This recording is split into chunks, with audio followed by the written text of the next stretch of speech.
খুব সহজ যে কথা, সেটা হচ্ছে আওয়ামী লীগ নিষিদ্ধ হবে কি না হবে সেটা তো বিএনপির বক্তব্যের বিষয় নয়। একটা নির্বাচন কমিশন সিদ্ধান্ত নিতে পারে, সরকার সিদ্ধান্ত নিতে পারে, যেসব রাজনৈতিক দল আওয়ামী লীগ নিষিদ্ধের কথা বলছে তারা তাদের বক্তব্য বলেছে। কাজে এখানে আমরা বিএনপি হিসাবে তো আমরা এই সিদ্ধান্ত নেওয়ার মালিক নয়। আমাদের মহাসচিব তো ইতিমধ্যে বলেছেন যে জনগণের সিদ্ধান্তর বিষয় এটি, এবং জনগণ সিদ্ধান্ত নেবে কারা নির্বাচন করবে কি না করবে। এটা হচ্ছে আমাদের যেটা বক্তব্য। তার সঙ্গে আমি নিজেরও একটি বক্তব্য যোগ করছি। আপনি আমাকে জিজ্ঞাসা করেছেন আওয়ামী লীগ নির্বাচনে আসবে কি আসবে না, বা তাদেরকে গ্রহণ করা হবে কি হবে না, বা তাদের নিষিদ্ধ করা হবে কি হবে না। আমি যদি বলি যে এই প্রশ্নটা আওয়ামী লীগকে কেন জিজ্ঞাসা করেন না? তারা কি আসলেই নির্বাচন করতে চায়? তারা কি আসলেই গণতন্ত্র চায়? সেটা তো আওয়ামী লীগকে বলতে হবে। আওয়ামী লীগ তো আজকে পর্যন্ত 9 মাস চলে গিয়েছে, একজন আওয়ামী লীগারকে আজকে পর্যন্ত দেখাতে পারবেন যে যারা বলেছে যে তারা দীর্ঘ 15 বছর ধরে এই মানুষের উপরে জুলুম করেছে, ফ্যাসিস্ট কায়দায় এদেশকে তছনছ করে দিয়েছে, লুটপাট করে নিয়েছে, তারা ভুল করেছে, তারা ক্ষমা স্বীকার করছে বাংলাদেশের মানুষের কাছে, তারা আজকে জনগণের মতামত নিয়ে নির্বাচন করছে? আওয়ামী লীগের একটি লোকও কি তা বলেছে? বলেনি। কাজে প্রশ্নটি আসলে আমাদের জিজ্ঞাসা করার কোনো প্রয়োজন নেই। এর উত্তর বাংলাদেশের 18 কোটি মানুষ জানে।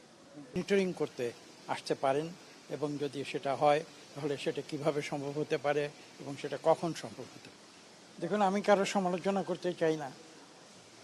একটি ছোট্ট উদাহরণ দিচ্ছি বাংলাদেশের ইতিহাসে যেটি রয়েছে। আমি তাদেরকেও এই কথাটি বলেছি যে আমরা এরশাদের পতনের সময় দেখেছিলাম একটি কেয়ারটেকার সরকার এসেছিল, এবং সেটাও কিন্তু আজকের মতো একটি ইন্টারিম অন্তর্বর্তীকালীন সরকার ছিল। এবং তারা কিন্তু ঠিক 90 দিনের মাথায়, 90 দিন যেতে না যেতেই তারা কিন্তু একটি সুষ্ঠু নিরপেক্ষ নির্বাচন বাংলাদেশের কোটি কোটি মানুষকে উপহার দিয়েছিল। এবং আজকে পর্যন্ত বাংলাদেশের দীর্ঘ 54 বছরের ইতিহাসে আজকে কিন্তু সেই নির্বাচনটিকে নিয়ে কেউ কোনো সমালোচনা করেনি। কাজে এটা বুঝতে হবে যে নির্বাচন সুষ্ঠু এবং নিরপেক্ষ করতে গেলেই যে অনির্দিষ্ট কোনো সময়সূচি নিতে হবে তার পেছনে কোনো যৌক্তিকতা নেই। এটা 90 দিনেও করা সম্ভব। এখন তো ইতিমধ্যে প্রায় 9 মাস হয়ে গিয়েছে। তো কাজে এই বিষয়গুলো তো মানুষের আলোচনায় আসবে অবশ্যম্ভাবী। এটা আমরা যদি নাও করি তাহলেও কিন্তু মানুষ চুপ করে থাকবে না। কাজে এই বিষয়গুলো নিয়ে আলোচনা হয়েছে, কত দ্রুত এটা করা যায়, বা বিএনপি কখন এই নির্বাচনটি প্রত্যাশা করছে। এবং আমাদের বক্তব্য তো স্পষ্ট, এটা ইতিমধ্যেই দেওয়া হয়েছে। এবং আপনারা জানেন যে আমরা বলেছি যে এবছরের শেষ নাগাদ যদি নির্বাচন হয় তাহলে এটা জনগণের জন্য অত্যন্ত গ্রহণযোগ্য হবে আর বিশ্বাস করি। এবং কোনো অহেতুক যদি কোনো বিলম্ব হয় তাহলে যে সমস্যাটি আপনারা দেখতে পাচ্ছেন আজকে বাংলাদেশের যে রাজনৈতিক, সামাজিক এবং অর্থনৈতিক যে পরিস্থিতি, আইন শৃঙ্খলা যে পরিস্থিতি, সেটা কিন্তু আজকে থেকে 9 মাস আগে 5ই আগস্টের পরে যে পরিস্থিতি ছিল তা থেকে সম্পূর্ণ আলাদা।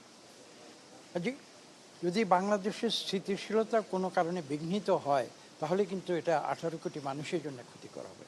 এবং সেজন্যই আমরা একটি কথা জোর দিয়ে বলেছি যে জনগণের যারা সত্যিকার প্রতিনিধি, এবং সেই জনগণের সত্যিকার প্রতিনিধি যেটা নির্ধারিত হতে পারে একমাত্র একটি সুষ্ঠু এবং নিরপেক্ষ নির্বাচনের মাধ্যমে, সেই নির্বাচনটি যত শীঘ্র হয় তাহলেই আমরা বিশ্বাস করি সেটা বাংলাদেশের জন্য মঙ্গলজনক হবে। এবং সেই কথাটি আমরা তাদের বলেছি। এবং আমরা তো গণতন্ত্র উত্তরণ চাই। একটি ফ্যাসিস্ট সরকার ছিল, এটা তো বাংলাদেশের যারা রাজনীতি নাও করে তারাও তো যেটা জানে। কাজেই সেই পরিস্থিতি থেকে আমরা বের হয়ে এসেছি ছাত্র জনতার আন্দোলনের মাধ্যমে। এটা বাংলাদেশের মানুষের গৌরব। এবং আমরা চাই যে এখন এই অন্তর্বর্তীকালীন পরিস্থিতি থেকে যত দ্রুত সম্ভব আমরা একটি সুষ্ঠু নিরপেক্ষ নির্বাচনের মাধ্যমে একটা গণতান্ত্রিক প্রক্রিয়ায় ফিরে যেতে পারি, যাতে করে দেশের মানুষের সত্যিকারের কল্যাণ সাধন হবে।